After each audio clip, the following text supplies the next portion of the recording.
Assalamualaikum warahmatullahi wabarakatuh. Perkenalkan, nama saya Benita Keleng.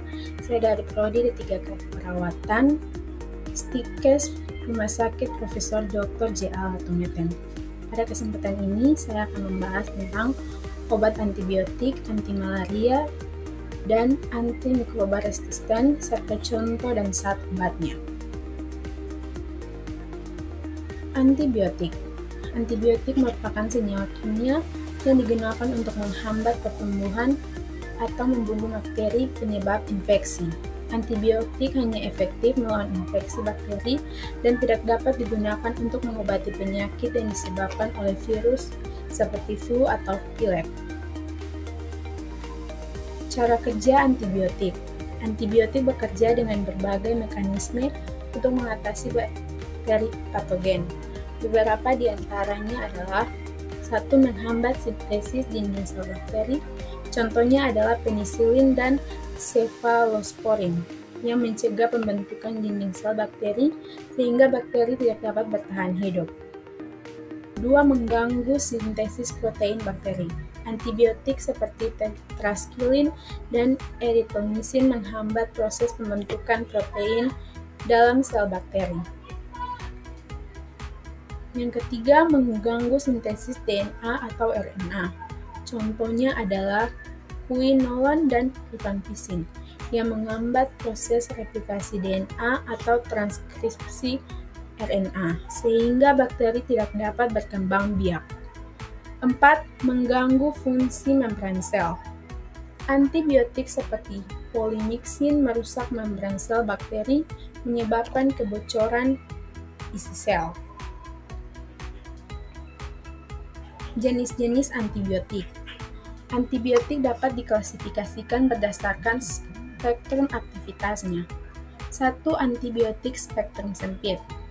Efektif melawan bakteri tertentu seperti penisilin yang khusus melawan bakteri gram positif.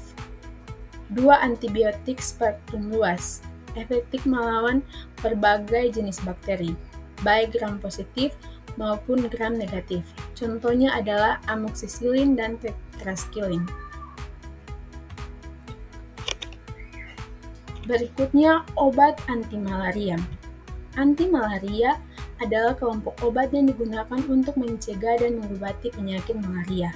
Malaria disebabkan oleh parasit Plasmodium yang ditularkan kepada manusia melalui gigitan nyamuk Anopheles betina yang terinfeksi.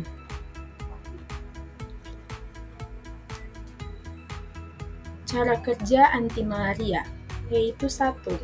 Menghambat pertumbuhan parasit dalam sel darah merah. 2. Menghambat replikasi atau transkripsi parasit. 3. Mengganggu metabolisme hemoglobin. Yang keempat, menghambat sintesis protein. 5. Menghambat sintesis asam folat. 6. Mencegah parasit masuk ke sel darah merah. Berikutnya jenis zat obat anti malaria. Yang pertama, didoartemisin, piperaquine. Bentuk obat tablet dispersible dan tablet. Merek dagang adalah D-Artep dispersible, DHP Firmal. Yang kedua, Primaquine. Bentuk obatnya yaitu tablet, merek dagang Primaquine Phosphate. 3. Artesun. Bentuk obatnya yaitu suntik atau injeksi, merek dagangnya Artesun. Jenis obat yang berikut adalah Kina. Bentuk obat ini adalah tablet dan suntik atau injeksi, merek dagang yaitu tablet Kina, quinin dihidroklorida, dan quinine sulfat. Berikutnya ada doxycycline. Bentuk obat kapsul, merek dagang yaitu Dohixat doxycycline, Hisclate, Introdoxin, Pusroxilidone.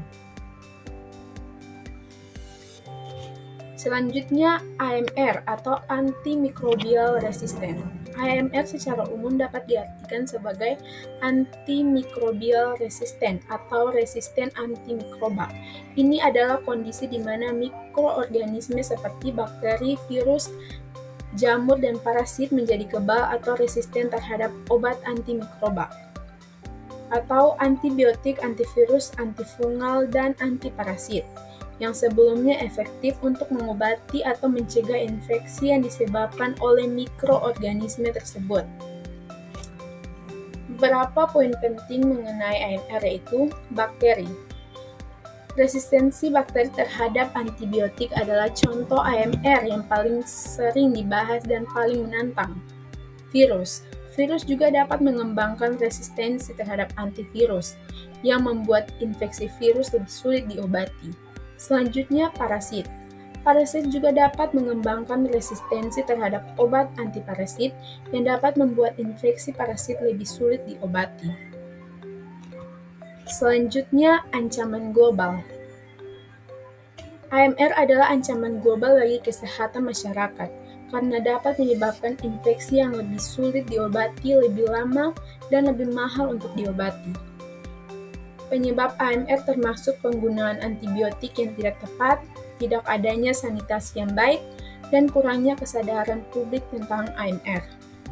Solusi untuk mengatasi AMR termasuk penggunaan antibiotik yang tepat, peningkatan sanitasi, dan peningkatan kesadaran publik tentang AMR. Jadi, kesimpulan yang boleh didapat dari materi hari ini adalah antibiotik adalah kelompok obat yang sangat penting untuk mengatasi infeksi bakteri. Mereka bekerja dengan membunuh atau menghambat pertumbuhan bakteri. Penggunaan antibiotik yang tepat sangat krusial untuk keberhasilan pengobatan infeksi bakteri dan mencegah penyebaran penyakit. Namun, penggunaan yang tidak tepat atau berlebihan dapat memicu resistensi antibiotik. Selanjutnya, anti-malaria. Anti-malaria adalah obat yang digunakan untuk mencegah dan mengobati malaria, penyakit yang disebabkan oleh parasit Plasmodium yang ditularkan melalui gigitan nyamuk Anopheles betina. Efektivitas anti-malaria bervariasi tergantung pada spesies Plasmodium, tingkat keparahan infeksi, dan pola resistensi di suatu wilayah.